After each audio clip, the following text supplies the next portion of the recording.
बुलेटिनच्या सुरुवातीलाच एक महत्त्वाची बातमी समोर येते। राज्यात ऑक्सिजन वाहतुकीसाठी आणि वाहतूक अधिक गतिमान करण्यासाठी आता एअर फोर्सची देखील मदत घेतली जाणार असल्याचं आरोग्य मंत्री राजेश टोपे यांनी सांगितलंय।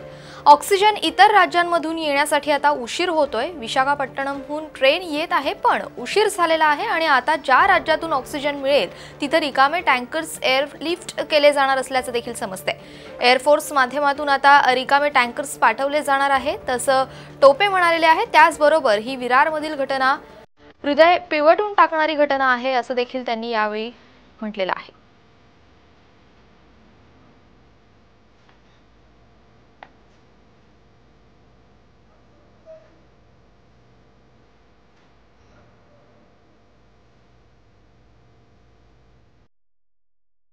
रिकामे टँकर्स एअरफोर्सच्या विमानातून घेऊन गेले जातील आणि येताना ते टँकर्स एकतर ट्रेनमध्ये आणले जातील किंवा जवळचं राज्य असेल तर ते टँकर बाय रोड आणले जातील।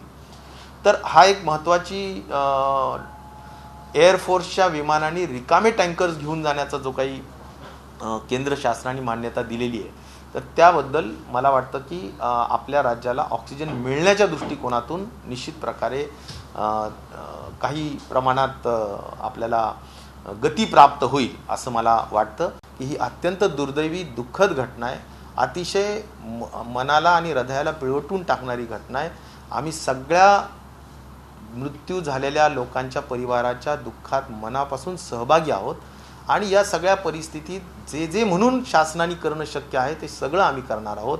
हे सगळं मी सकाळी 7 वाजता 8 वाजता सगळ्या माध्यमांना सगळ्यांना सांगितलेलं आहे की ज्यामध्ये 5 लाख शासनाकडून 5 लाख महानगरपालिकेकडून 10 लाख प्रति व्यक्तींना देऊ